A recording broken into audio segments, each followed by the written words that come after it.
Hey everyone, you're listening to the Simple Electronics Podcast. I'm your host, Dan from the Simple Electronics YouTube channel, and today's episode is brought to you by PCBWay.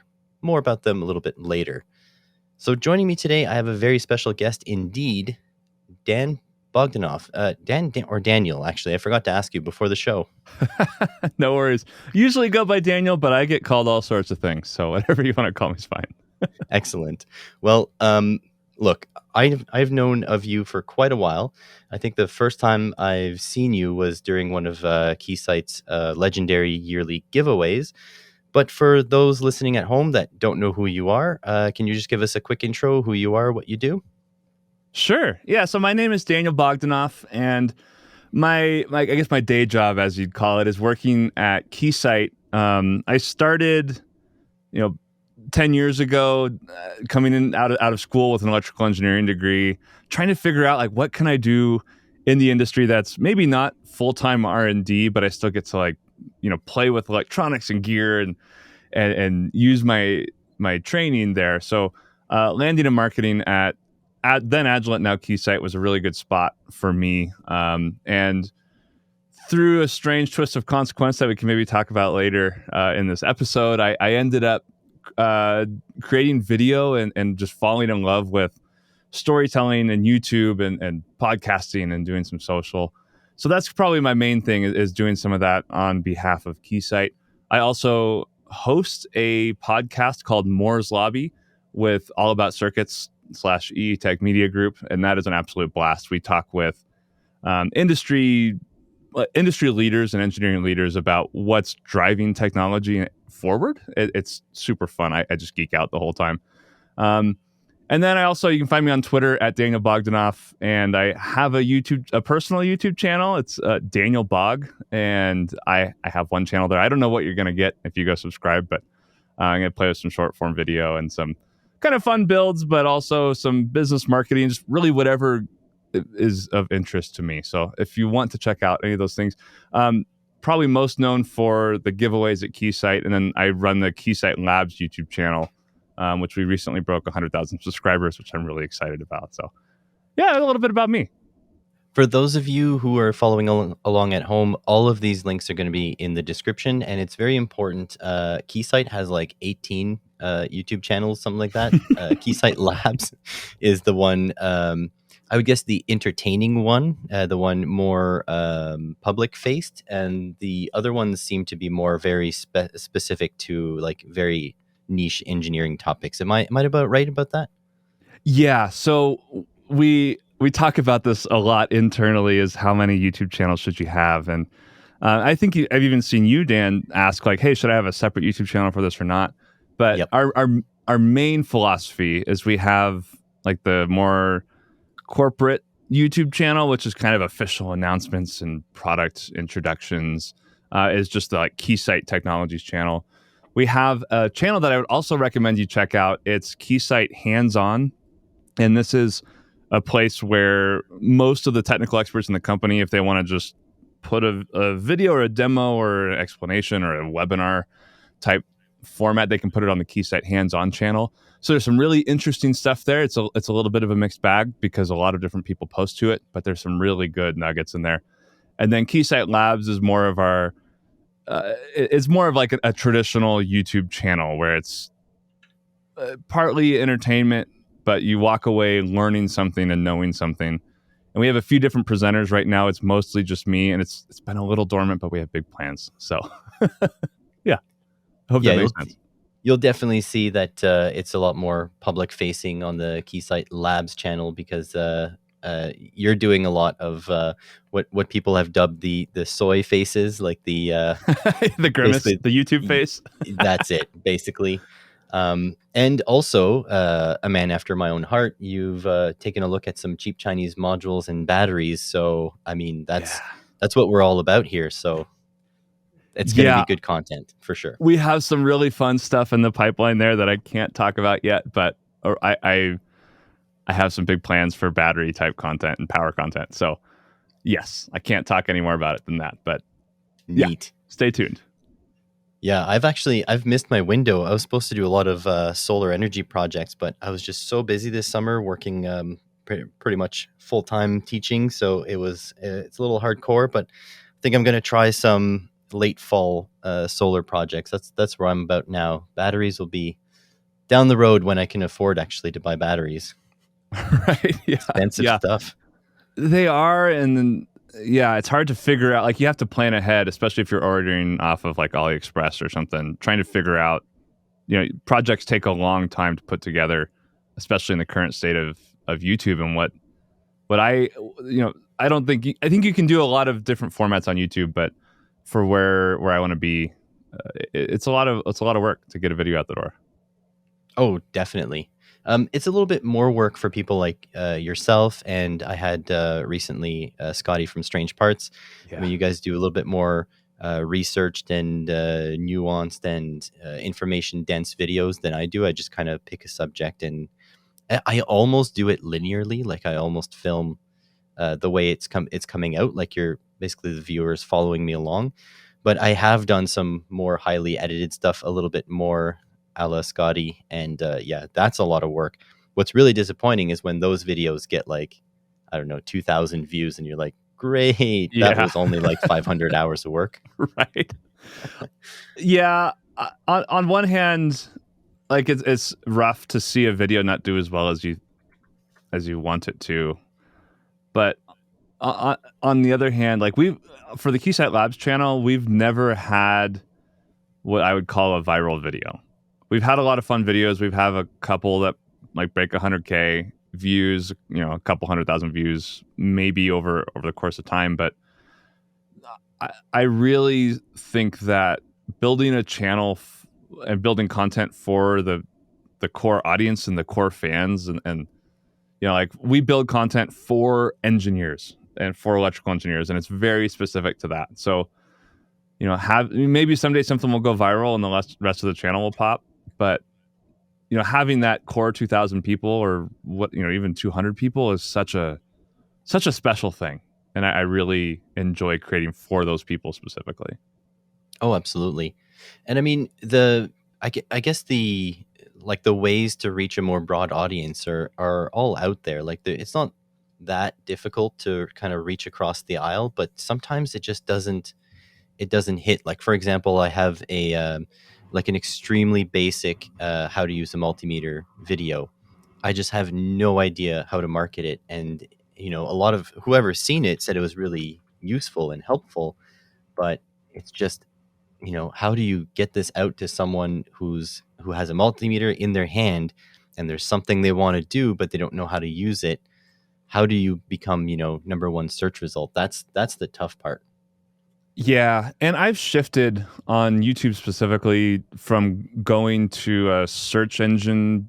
Like, occasionally, I do search engine type content. I think of it as called like discoverable content versus more community content. And we're getting into kind of marketing tactics. So if you want to pivot, that's okay.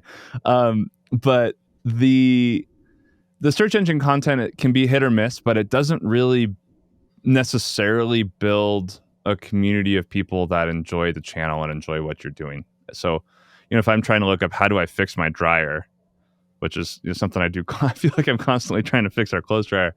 I'm not really going to remember that channel and keep coming back to it.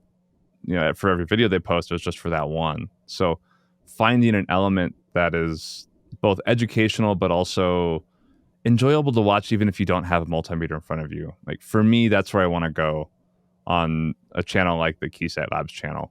Whereas the hands-on channel, I'd be more likely to post a full DMM tutorial.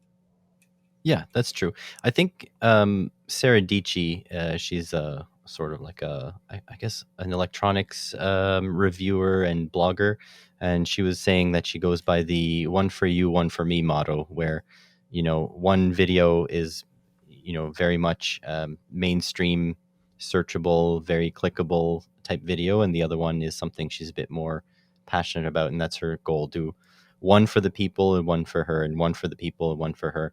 And I think that's kind of where I'm going in this in the upcoming year of trying to grow the YouTube channel. I think that's the plan for me, is one very tutorially or exploratory or whatever, and then something else that I'm very passionate about. So like in my case, the the multimeter video was actually something I was passionate about. It's something I teach to students every year now, and you just to see their eyes light up, being like, "What, you can do this with that?" Yeah. Type of thing, especially automotive related stuff, because everybody drives a car, at least here in North America, and not everyone knows how it works, right? And then when you put a tool in their hands that they can buy at basically any hardware store, and you show them how to use it, it's pretty incredible, the feeling I get back from them. So that's what I'm chasing, but nobody's watching my video.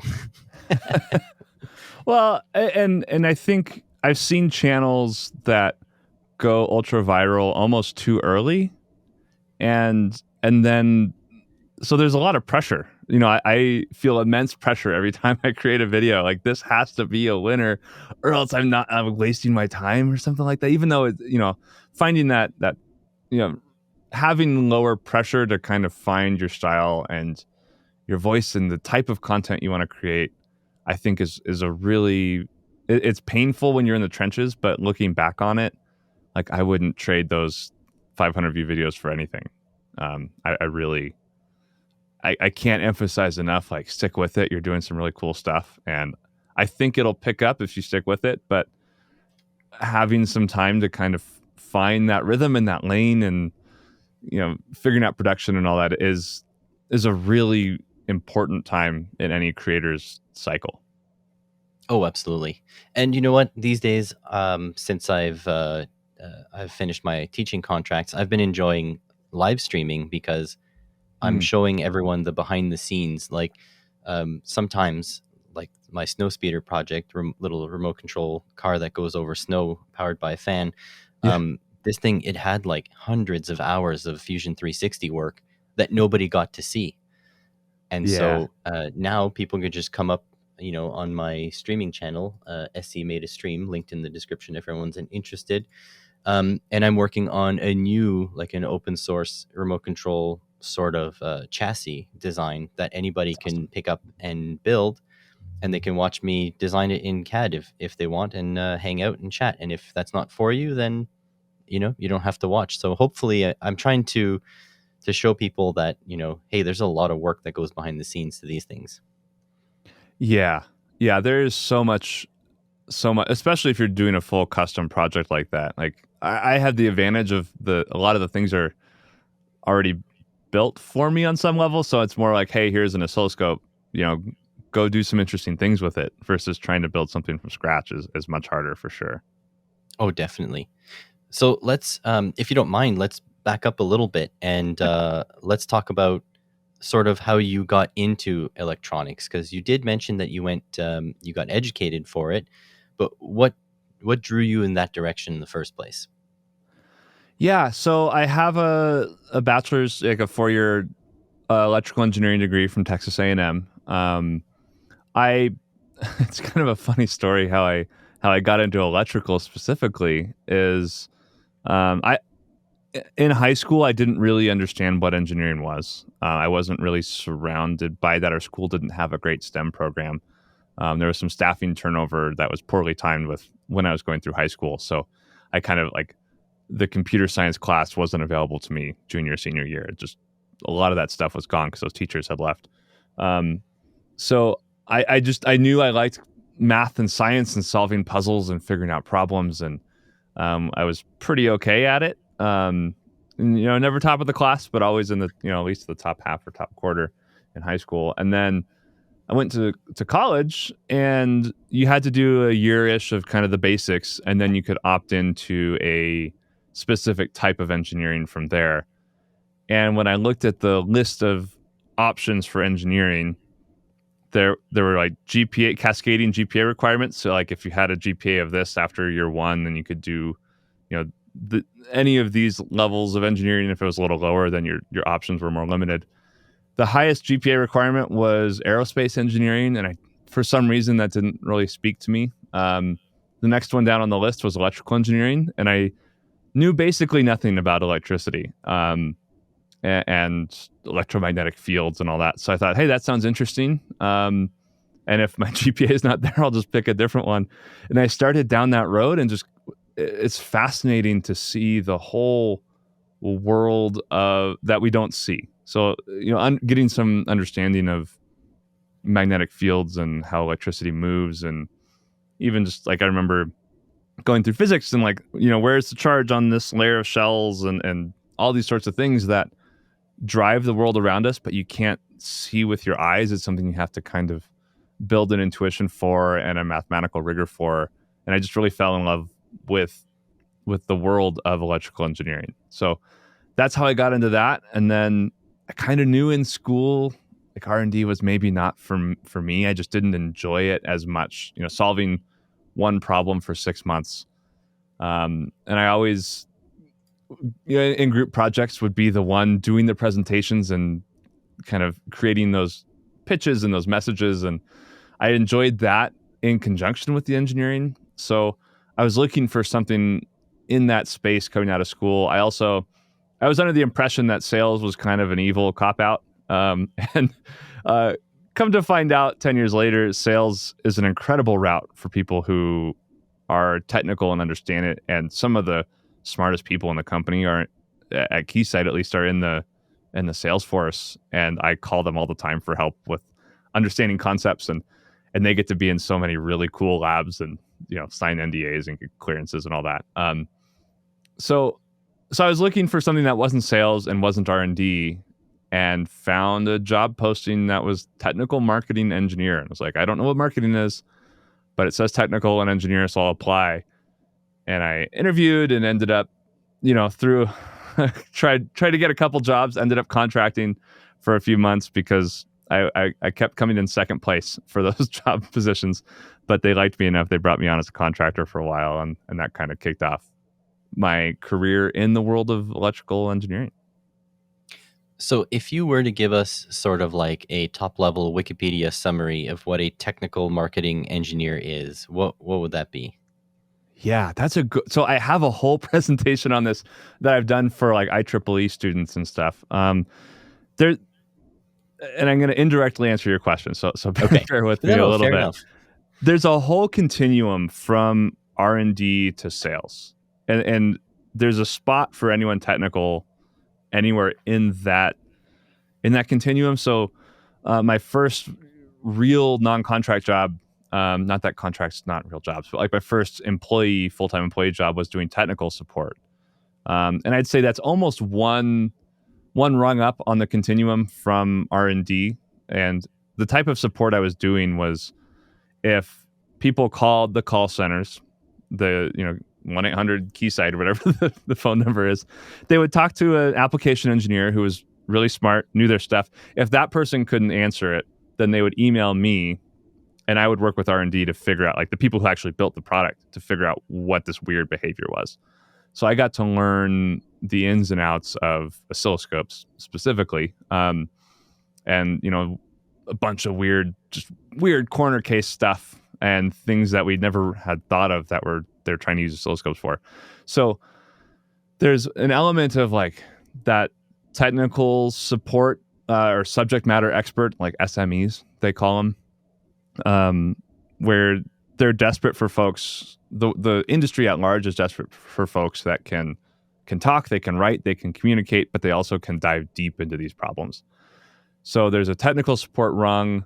Moving in a little bit, you have like towards sales. If you picture this continuum in your head with R&D on the left and sales on the far right, we have R&D and then technical support. If you move in from there a little bit towards sales, you have kind of this product manager type role. And that's something I did for a while as well, where it's essentially you are responsible for a product. So for a while I had our 4000 and 6000 series oscilloscopes. They're like mid-range, technically on the low end, but up to like a 6 gigahertz oscilloscope. So I mean, let's be clear. When Keysight talks about low end, for most of us enthusiasts, the Keysight low end is somewhere around enthusiast high end, right? Something like that. Yeah, that's fair. We're definitely kind of the luxury brand, like it's workhorse. And if I were gone, I would, and not at Keysight, I would still be buying Keysight equipment, I think, just because of the effort I've seen go into these. But our highest end oscilloscope is currently you can get 110 gigahertz on 4 channels simultaneously, which is Wow. absolute insanity. And you're paying like $1 million for it or whatever. But that so when I talk high end, that's where our head is on that front. But yeah, so yeah, there's a whole the world of enterprise engineering versus like maker garage engineering is very different. Totally. And it's also very the same. Yeah. Oh, the same. Interesting. Well, it's a lot of, it's smart people trying to make something work. At the end of the day, that's all it is. And all that's different is the scale and maybe the frequency or the stringentness of the requirements. Yeah, So, I mean that's for yeah. sure. But like if you think about it, I suppose scale includes budget as well, because right, these businesses don't only have costs, but they have opportunity costs, which sometimes way worse than the costs, right? So for them, Yes. $1 million, if they don't buy $1 million scope, they might lose 10 million over the course of the year, right? So Yeah. it's a big deal. Yeah, there's such an element, and my partner worked in nonprofits for a while before we started having kids, and like the nonprofit education space operate differently. But when you get into this enterprise world, it's like, okay, if I can write a check to solve this problem, then a lot of people are willing to write that check because that's the only way or the fastest way to get it done. So I've become a little numb to prices just in general. Like you have to separate prices at work from prices, at the grocery store. There's just like different parts of my brain operate. Oh yeah. Oh, for sure. Yeah. Or else you'd just be, buying hundreds of apples every time you go out. Hey, this is a really good deal. Right. Or like, yeah, I might need an apple tomorrow. I don't know. Like if I don't need an apple, I might have to go see the doctor. Like, at work, I'll buy that apple every day, but at home, it's like, I'll think about it a little more. So sorry. So circling back, there's kind of this product manager role where you're responsible for a specific product or set of products, and you have to know that piece of equipment or that software inside and out. And you have to be able to talk with R&D and help kind of even guide, like, hey, here are the enhancements we need on this. Talk with customers and users of what's working, what's not, what do they want to see in the future. And being able to intelligently have those conversations requires a mixed skill set of both being technically capable, being a subject matter expert, and being able to just talk to people and think about things from both an engineering side and a business side. And then if you move towards sales a little bit more, you kind of have this business development space, which they generally have like a region or a broader swatch of products than a product marketer. And these folks are training sales. There's helping out with sales. There maybe even sometimes like approving discount requests and that sort of thing. But they're also very hands-on with the product and hands-on with what's trending in that region and talking to the salespeople to figure out, what's going to help move boxes or move software. But again, it requires both. And then sales, of course, you're there talking to other engineers. Like as an engineer, I don't want to buy something from someone who doesn't know what they're talking about. So Makes a lot of sense. if I'm gonna buy an oscilloscope, I want to talk to someone who can tell me what sort of bandwidth I need for the project I'm building, or gotchas in the protocol decoder, or is my frequency range on my signal analyzer going to be adequate or not? Right? These are engineering questions and require engineers to answer them. So, product marketing engineer is kind of or a technical marketing engineer could be any of those things. For me, it looked like all of those things over the course of 5 or 7 years.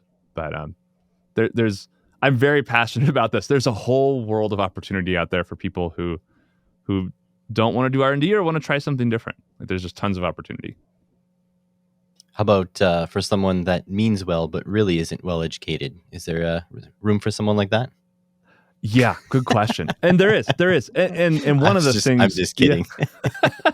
No, I mean, like smart people who are willing to learn. Like you can never rest on your laurels in terms of, like, even if you have a PhD, like I can't that's gonna last me a couple years in industry, but then the industry is going to keep moving, and I have to rely on the ability to learn and your wits and the ability to just kind of keep up with tech, because there's a lot happening really fast. Okay, so just knowing what you know now, working at Keysight, obviously you have your finger a little bit more on the pulse than someone who's going to university at the moment. What about the young people listening to this podcast? There are a couple of them Mhm. that are choosing a major and they're interested in electronics. Which direction do you point them if if they want to be kind of future proof, if they want to be able to get a job in 4 years, whenever it be? What should they specialize in? What should they do? That's a good question. I think the biggest thing that engineering taught me that I find is also true of the most, of successful people in industry, is that ability to learn something new and not be afraid to dig into a topic and ask questions that might be dumb questions.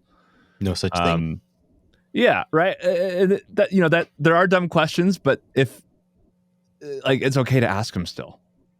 Sometimes like you're gonna be behind everyone else in the room, and that's part of being human, and what part of what like existence is there's always people who know more than you and are better at things than you. That's just how it's gonna be. So understanding that that's okay, and that all you have to do to catch up is a little elbow grease, a little learning, and finding people to kind of mentor you through that is also helpful. But just the ability to learn. I would say getting a technical degree does help currently, especially in like enterprise industry these days. I don't think you have to have a perfect match of the major to the jobs you want to get. So, it helps in the world of electronics and electrical engineering to have something related to that. It might be physics, might be computer engineering or computer science, even that's okay. But having something technical that just shows that you can learn and you can stick with something, I think is what a lot of employers are looking for these days. And then show up and just do your job well. I think that's the bigger thing, is like once you have the job, just crush it. it sounds dumb, but I've seen a lot of people kind of, future look at what they want to do and get distracted and not necessarily focus on what they are tasked with doing.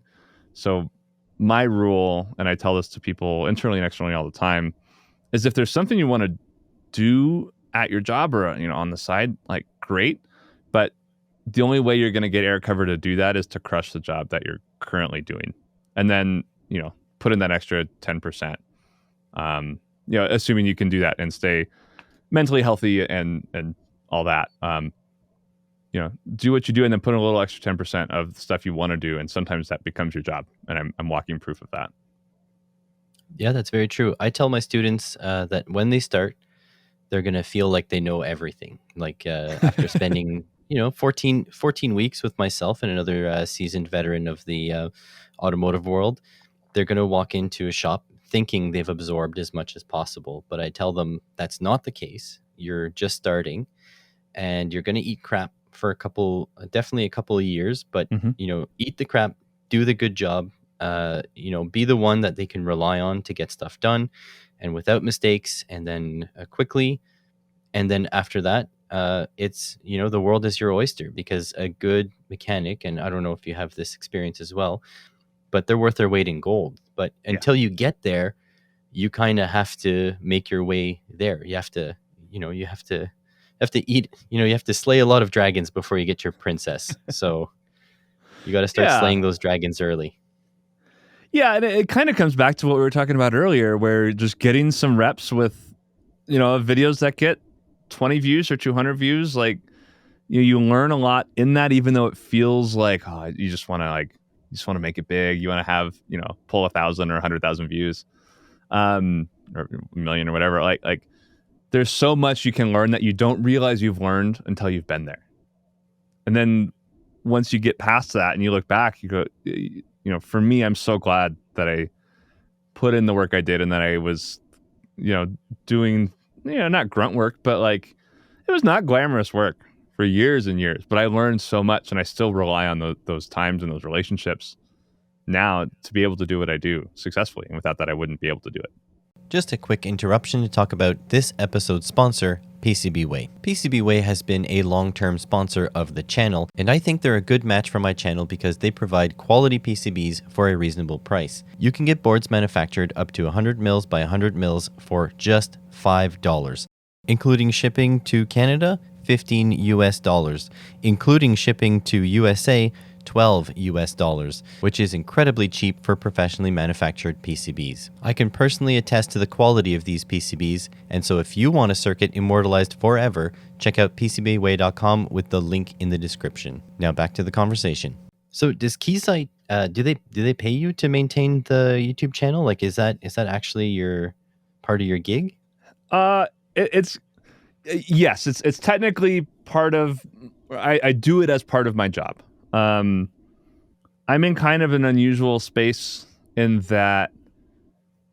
Well, I'll start by saying my main thing, and you mentioned this earlier, was the big annual giveaways that we do. We run a big virtual event every year, and we are shaking it up. We're going to shake it up this year. We're actually going to, instead of doing one big virtual event, we're actually going to do like a every other month, like 1 day thing, and we'll still have giveaways and all that, but we're trying to make it a little more accessible for folks in the long term.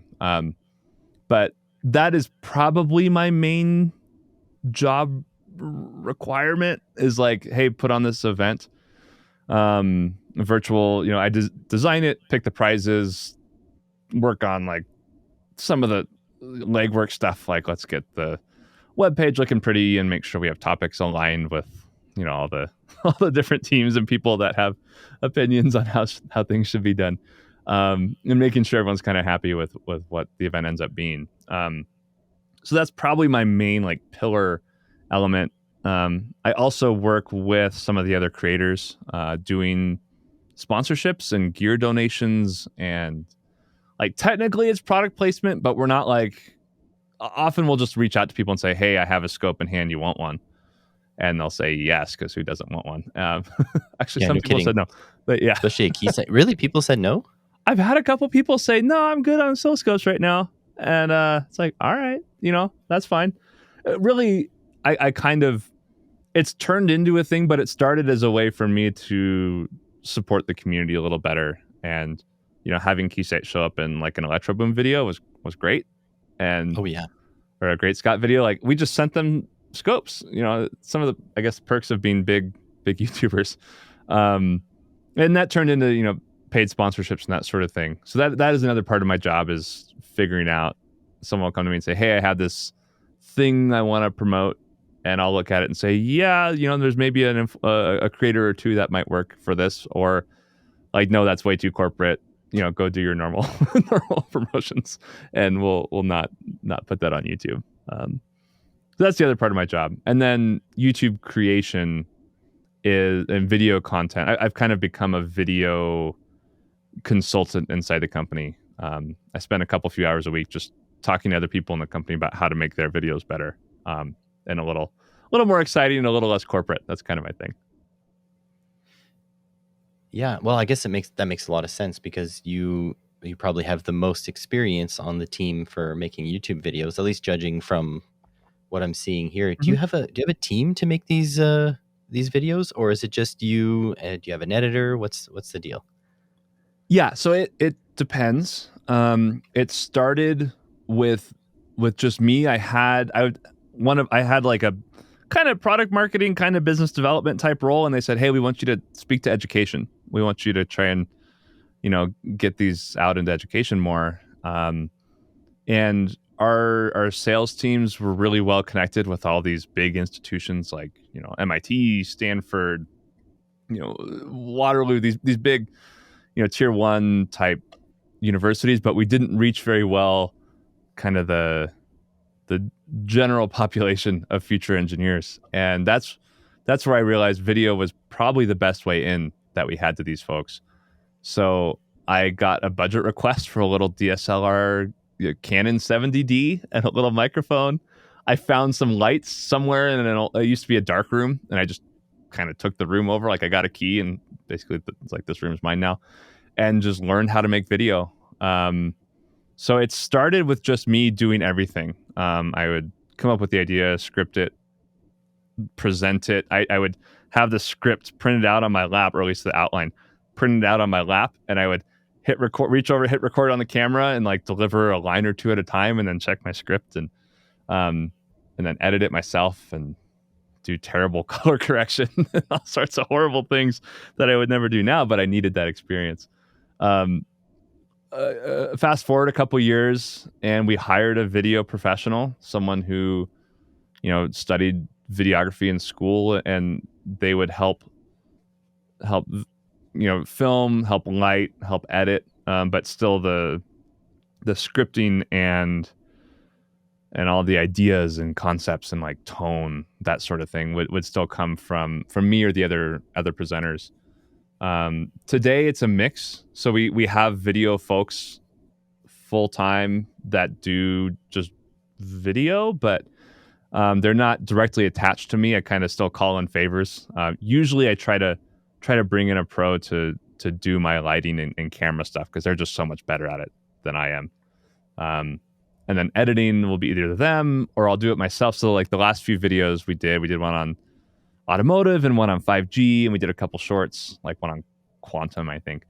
I just edited those myself because I knew it'd be fastest and easiest, and I knew what I wanted, and I didn't want someone else to have to do that. But sometimes I'll contract out an editor too, depending on the format. So that set that we see, you're usually sitting at a desk, and then there's kind of like a workbench behind you and a shelf on the left. Was that your design, or did someone actually come and like set design that? No, that's me.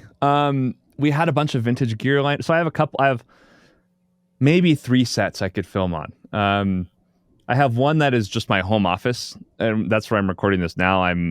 It's my HVAC closet. So I had to turn my thermostat down before recording so the furnace wouldn't kick on. We thank you for your sacrifice. Yeah. I mean, my kids are napping upstairs, so they're making the real sacrifice. But so one is my home office, and I've set that up with a little SLR and a couple little like wand lights and some, probably too much RGB. But then I have a workbench behind me where I can actually do electronic stuff. I can just flip around from my computer and have a scope and a supply and a DMM right in front of me and soldering iron and all that. So that's number one. And then there's another one that is in the Keysight office. And there's like a neon sign with a Keysight squiggle and a big thing of test gear, I guess, on the like a rack on viewer's left. And that one also is us design. We designed it. A bunch of vintage gear I found around the office because we've been in this building since like the 70s. So we just kind of over time have built it up into something that's both functional and looks okay. That would be 2. Oh yeah, there's the 3rd. Thank you. You got me wanting more here. Yeah. And Salesman. Then we have a more like corporate one, and I want to tear it down and build a more like engineering-y, but like kind of, I don't know if you've seen like Chris Gamble's setup where it's like really kind of like mid-century modern, clean, white, whatever. But we have a more corporate one that has like a vintage Apple II in the background and like a TV built into a wall in the back and kind of a newscaster type desk. And that's a little more corporate. So I don't like to use it because it feels like production and not like a workspace. But sometimes that's what the video needs. So we'll use that occasionally as well. And that kind of folds out of the wall. And I got my Apple II signed by Steve Wozniak, which was super cool. That is really cool. You'll have to forgive me because I'm not quite sure what happens at Keysight head office, but is there actually like rooms with people prototyping circuits and stuff like that? Or does the prototyping mostly happen on computer these days? So it's a mix. I would say we follow a fairly typical like engineering design workflow, design, emulate, test. We have whole teams that do design. We have teams that do layout. Below my like on the floor below my cubicle is a full manufacturing floor, all the way from like wafer to final output. So we have a fab, thin film, thick film, wire bonding, X-rays, like the whole thing, start to finish. That's downstairs in Colorado Springs. and we have 2 fabs in Santa Rosa, which is our headquarters. One of them is a indium phosphide wafer fabrication facility, which is super cool, but I can't talk about it too much because it's a lot of proprietary stuff. But Fair enough. yeah, exotic, 3.5 materials, some really fun stuff. So we do it all. Yeah. So okay. Again, not an engineer here. So you guys are fabbing your own silicon, like your own chips, in-house. Yes. So we do a mix. So sometimes it's cheaper or better to do it in-house, and sometimes, everyone uses some off-the-shelf parts. So, you buy the classic 555 timer, right? We're not going to build our own 555. Yeah. Dave Jones would yell at you because he's always saying, "Why build your own power supply? You just buy an off-the-shelf one." Exactly. And that's the case. But a lot of the things we do, especially if you're talking about, trying to build a 110 gigahertz oscilloscope, like you can only get so far with off-the-shelf components.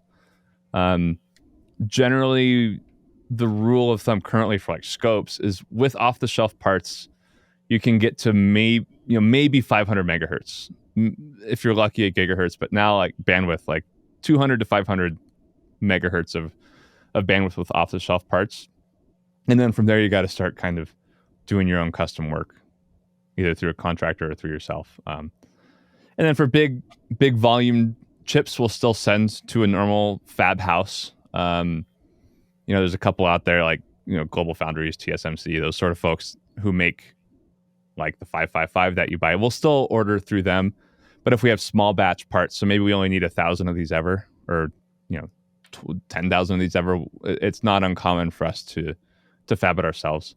We also get much higher precision. That's really cool stuff. Like, did you ever have anybody come in and do a tour of the facility? Because I guess like on your YouTube channel, you're kind of presenting to the outside world, but it'd be very nice to see someone from the outside world have their perspective on your facilities. Someone like I don't know, someone like a Linus Tech Tips or even like a Dave Jones come in and have a look. Is that ever been done?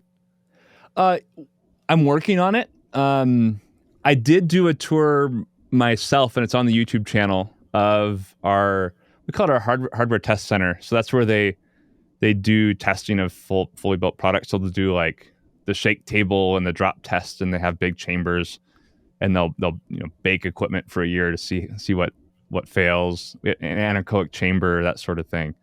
So I did do a tour of that. So I've been looking on bringing someone in like Scotty, who's in Colorado. He's not too far down the road. So I've been talking to him a little bit, see if it makes sense. But I may just do one myself too, just to kind of show what we have going on down there, because it is really interesting, fascinating stuff. I think it's genuinely interesting to see. Well, I mean, Scotty and I are on first name basis these days. Not that we've talked outside of the podcast or anything, but he has mentioned on the podcast that he's very excited to get back into doing factory tours. Now, he probably was referring to Chinese factory tours, but I mean, at the same time, how could it be any less interesting going to see Keysight, right? It's not. Right. It should be more interesting because it's a completely different perspective than what he's been showing us, with the Chinese tours. Yeah, he has a knack for finding really, I'm going to say obscure, but like just really niche sort of factories. I think of like that Mini Models factory he toured, where it's like they build those, architectural models, like that, like. That's the only place in the world you'd ever see something like that. So trying to figure out, if it makes sense for him, because ours are more optimized for, flexibility. So how do we, we can build like 40 different probes, like 40 unique builds. And it just depends on what orders came in last week. That's what they're building this week. So figuring out kind of what's the story, what's the hook, and what in there is interesting for his viewers beyond like, here's another, fab house sort of thing. That's right. Yeah. I was told in university that one of the greatest ways to get your writing picked up, because they were talking more about traditional media at the time, is they were saying, have a story written and or at least researched and outlined, and then when there is an event that happens that you can hook your story onto, then you can just take your bare bones story, which is well researched already, and hook it onto that concept. And I think making YouTube videos is kind of the same. Smart. You can't go to a fab with the idea of going to a fab. You have to find that unique angle. I mean, the video can be almost the same thing. Yeah. But like, if I'm thinking of something that like Linus Tech Tips would be doing, like he did the Intel fab tour. Super And cool. and I think his hook was something about like, how Intel's fab was developing technology for 5 years in the future, right? Because a lot of these things have long lead times that nobody understands. And so, I guess they do need a little bit that hook. I think his hook was also like, since I started the channel, I've been trying to make this video. So it finally happened. Like that's an incredible hook for someone like him who has a massive audience. And Intel is so, all the big fabs are so secretive because they all have their special sauce for what makes what they do work. And it's literally proprietary everything. So I feel bad for whoever had to do the blurring on that edit because it was a lot. Yeah, and I think he was talking on the WAN show. I love the behind the scenes stuff. So he was talking on the WAN show. I think it was like over 6 months between filming and publishing, because there was so many things that they had to go back and like take this part out. And then the video was then fine, but then it was sent up the chain, and then someone up the chain said, no, you can't have this part. And then, and when you're trying to tell a story, something cohesive, having big chunks of it missing means you have to like kind of flip the story on its end, right? Yeah. So that's going to be a pain in the butt for whoever does it. Yeah, for sure. Yeah, brains are so funny. You could present something that should be interesting, and if you do it in a boring way, then it's not like no one's gonna stick around. But if you can add, like, being a come back to YouTube again, and YouTube for me is kind of the crucible of storytelling in 2022. Like 2023 right now is like, if you'll find out pretty quickly how good your storytelling chops are on YouTube, because you can see the retention curves. You can see where people drop off, and the things you thought were interesting, or I thought were interesting, are not necessarily interesting for everybody. And it's like, oh, it took a big retention hit there, like lesson learned. So brains are really funny in that having a story behind it is, or even attaching it to an event provides that context for what you're seeing, and that's such an important part of communication these days. Because I think also communication is getting more and more sort of concise, right? Because if you look at the world is trending towards shorts, right? YouTube shorts, TikTok videos, like very, very short things. And when you have an event to hook the viewer or the reader, whatever it may be, it provides a lot of context that you don't have to be explicit about, which means you can shorten to only the important parts. At least I think that's what the theory is. Yeah, I have mixed feelings about short form content. So like, in November 2022, when we're recording this, I hope I can say that. Yep, absolutely. Well, it's gonna between us, it's gonna go live in half a week or so. So okay, cool. Yeah. So the current state of short form content in my mind means vertical. Not like it's portrait, not landscape. And it's usually, YouTube wants sub 60 seconds. TikTok is kind of like sub 2 minutes ish, even though I think you can do it to like 10 minutes or something. Distilling down a interesting thing or interesting concept, that's what shorts is all about. It's like, how do I snackable, how do I kind of get that dopamine hit from feeling like I'm learning something? But then you also, on the flip side, have like a Veritasium who just released this incredible FFT video, and it's like 25 minutes long. Like that's a full TV show. And that's really, you look at Derek from Veritasium's philosophy is, if people really want to learn, you got to have this long form format. But his storytelling is so, like, he hooks you in so good. And then he's like, and now we're going to talk about the math of FFTs. It's like, how are millions of people watching this? Because it's high end math, but the story of nuclear proliferation and testing and all that is just such an interesting way to present a complex topic like that. Like that's where the learning happens, not so much on short form. Like short form is about spectacle for me. Yeah, no, I think I agree. But I think the issue is that like public facing stuff, like basically a lot of your job is communication. I'll assume, right? Is that fair That's to fair. say? That's fair.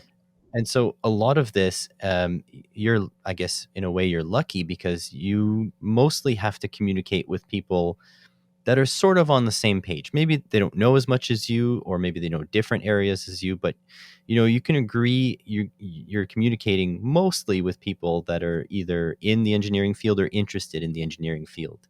Yes. And I think the problem with YouTube is that if you target those demographics, I think you top out a little bit around where Dave Jones is. Agreed. Somewhere like that. I think he's at the very, very top of that sort of demographic. And then in order to grow bigger, you have to go a little bit more like Electro Boom, where there's more like sort of broad appeal. So I think shorts are more for the broad, and I think the long form content is more for the target. I think that's kind of what it is. Yeah, so Dave has, just under 1 million subscribers on YouTube, and his channel is long form, unscripted, like electrical engineering master classes. I guess just basically. He knows his stuff so well, and he is entertaining enough that you'll stick around. But he has kind of reached a like, if you look at his channel growth, and I put on like my YouTube consultant glasses for that. Like he needs to eat, like if he wanted to grow, he would have to pivot his content, and he doesn't want to pivot his content. So he's kind of living in this world where is reaching the critical mass of people who will watch his content on YouTube. He's definitely there. Yeah. Yeah. Yeah. and it's great. And he's doing his thing. He's got his forum and, he's got his unique style, and he's reached his lane, and that's where he's sticking, and it works for him. So great. But to get that broader approach, having a unique take and a more general appeal, like an Electro Boom, is kind of, what he would have to do to reach that level. And it's a balance. And in my head, for a personal YouTube channel, like, if I wanted to do stuff like trying to do long form build content, super fun and very rewarding. But as a business, that's not a great place to go. But as an engineer and a maker, that's absolutely what I want to be doing. So it's an internal war for sure. Oh yeah. And you were saying you might do some short form content on your personal channel. Do you have any sort of teasers of what's coming down the line, or what kind of stuff you're thinking of? Yeah, I have a couple ideas. This is not a commitment to anything. Currently what's up there is it was like a Friday night in February, and I was like, I wonder how much am I making the TV company by watching the Super Bowl? If I sat and watched the Super Bowl, how much is my single set of eyeballs worth? And I think the math ended up to be like $15 or something, because they released. It is a lot, and I'd refer you to my YouTube channel for the actual numbers, because I don't remember, but it was more than I thought it would be. But the data on how much an ad costs for the Super Bowl is out there, because it's like in the public zeitgeist. Like, oh, $6 million for a 30-second ad spot. That's crazy. It's like, well, is it? Like, I maybe that's not crazy. So I also compared it to, I put like $20 or $50 behind a YouTube ad. And the ad was basically, this is an experiment to see how much this ad costs. Thanks for watching. Go along your merry way. And I compared the YouTube ad costs to Super Bowl costs. And the YouTube was more expensive than and I targeted like similar like sporting audiences and stuff like that. The Super Bowl was actually pretty good bargain for like CPM, like, or cost per 1,000 views, basically. Well, it's got to be, or else the finance department would never approve it. Right. And there's an element of like, oh, we had a Super Bowl commercial, we're a tier 1 company, look at us. But yeah, like CPMs for like Coca-Cola or something, it feels like kind of a no-brainer because people are watching that to watch the ads, which is an important aspect versus, I'll mute it for the ads or whatever. Like Super Bowl ads, people actually want to watch. So yeah, it is stuff like that where like that's a really like that question pops into my head and I have to know the answer. It's like, oh, why not make it a video? So that's where that came from. I also I was mulching leaves in my yard the other day and thought I could make a salad with this leaf mulcher. So I want to do a video which is making the world's fastest salad. And you basically, like, I can picture the thumbnail and everything, where you basically throw like a head of lettuce and some tomatoes and a cucumber into the mulcher, and you sit there with your mouth open or a bowl or something. Fly, like it'd be fun to do. So Are you in California right now? Because you said you were Pacific time, right? No, I'm in Colorado Springs, so it's I say Pacific time because Mountain time no one really knows. So like Pacific's the one everyone can anchor to in tech. Yeah. Yeah, I was wondering what was going on there. Okay, because I was going to say if you're on the West Coast, I mean, one phone call to William Osman and you've got your salad video done. It does feel like a William Osman video. He just released that phone video that like that the undroppable phone. Yeah, the guts to light rocket motors in an enclosed garage. Like I don't think I'm that bold. Did you see? Well, his first one went up through the roof, and I think he was talking on his podcast. Yeah. That he actually was able to see daylight through where the rocket went. Terrifying. Yep, that's William. I mean, he sort of put back together a X-ray machine in his garage. So this is small potatoes for him. Yeah, that's true. And he's he presents like a wild, crazy man, but he's really thoughtful. He is. You look at behind the scenes what he's doing, it's crazy. Yeah, I would love to get him on the podcast, but he is impossible to reach. He's just at a point where he does not care about social media, and so I think he even has a management company between him and the public. He does. Yeah, so good on you, William, but one day I'll get you. Well, at William Osman, let's get him on this podcast. That'd be awesome. I would listen to that every day of the week. Yeah. My God, it would be such a disaster. Maybe I can connect some people. I know some folks. So if you can make that happen. I've emailed him a little bit. Yeah, I'll send you a Christmas gift if you can make it happen. May not be a good one, and customs may crush it, but other than that, just leave out the batteries. Yeah. Listen, I've got a tradition on this podcast that I actually have been skipping for the last couple of guests, but I'd like to revive it with you if that's okay. Of course. So you seem to be already, I don't want to read too much into your job, but you seem to be working at a place you're quite happy with. But if you're approached with a massive amount of money, unlimited funding to start, but you had to start a business that's not what you're doing now, what kind of business would you start? Ooh, that is an excellent question. So basically, like if I had, and fairly unlimited bankroll, gosh, I think there's a business side of me that would want to do some sort of media, something like looking at stories that are educational and helpful and hopefully would, improve the lives of folks trying to be successful in maybe technology, but I really enjoy the teaching and taking a concept and making it accessible to people. For me, that's really fun. So I could definitely see doing something like that, and figuring out a way to make money as like a business. But if I had unlimited funding, you're bankrolled. Don't worry about it. Yeah. Like basically, let's say that the two guys that just walked away with Elon's $44 billion for Twitter,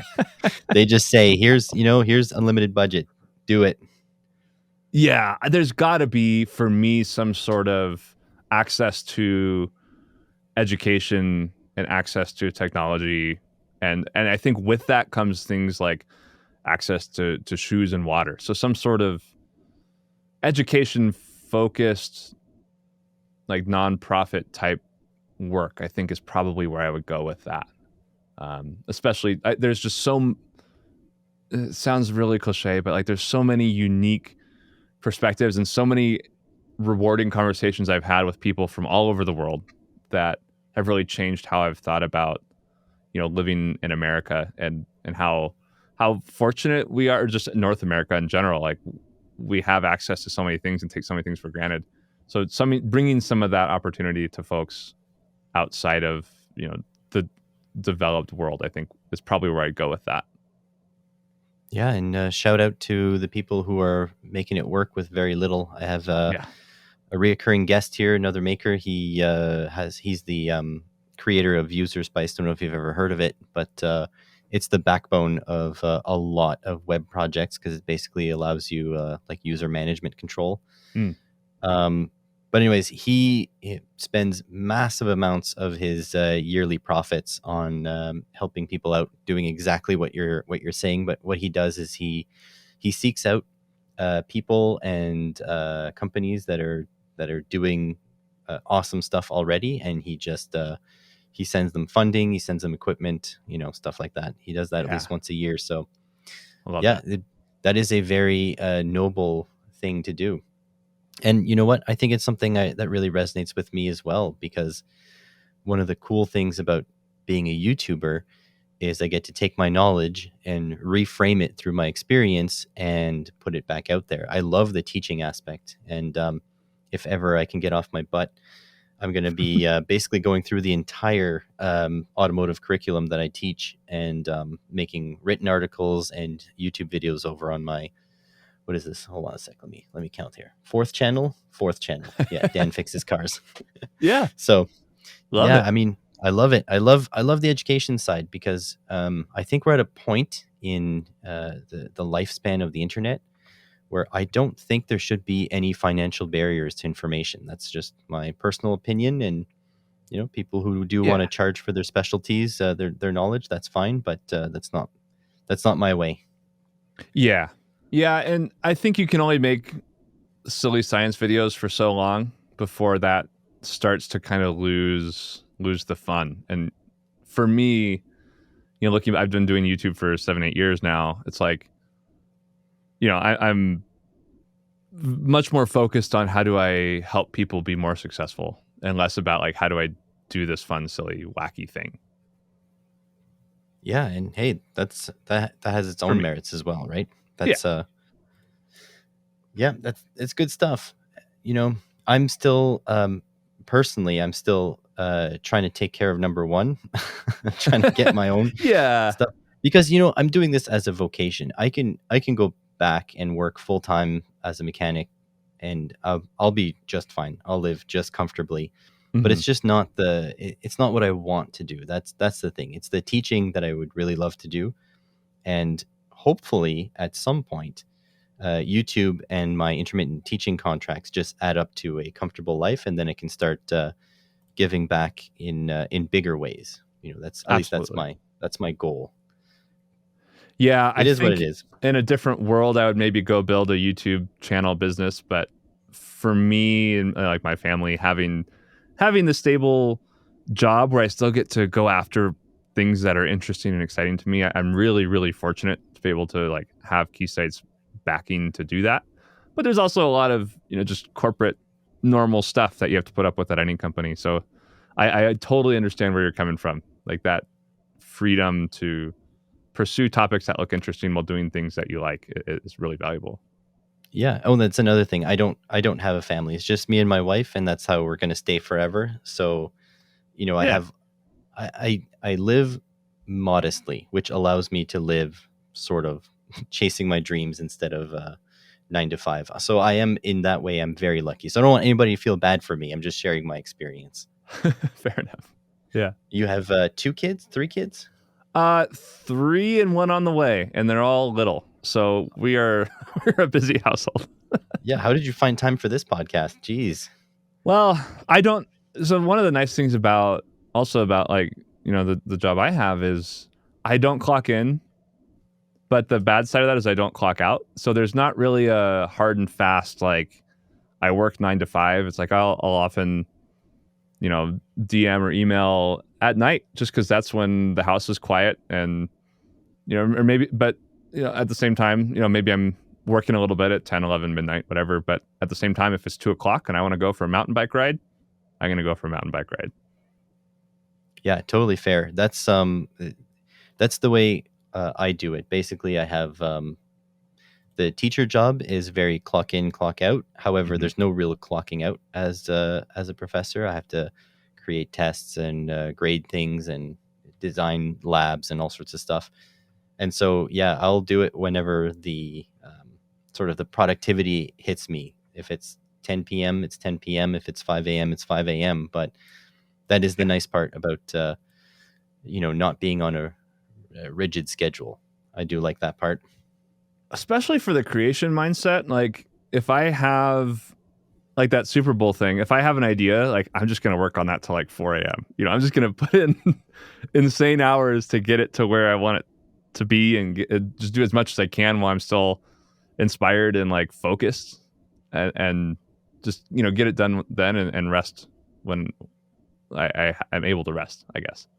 Yeah, that's about it. I get these procrastination inspirations. So basically, by procrastinating one task, I get inspired to do another, and then stuff off the to-do list comes off, aside from the really important top of the line list. But whatever, it's what it is. It's dangerous, but it works. Yeah, I live that way too. Gotta love it. Yeah, drives my bosses crazy. Well, thank you so much for joining me. This was a fantastic talk. And where are we sending people? So definitely people need to go check out, if they're the podcast type, they're probably going to like Moore's Lobby. So we're going to send them there, link in the description.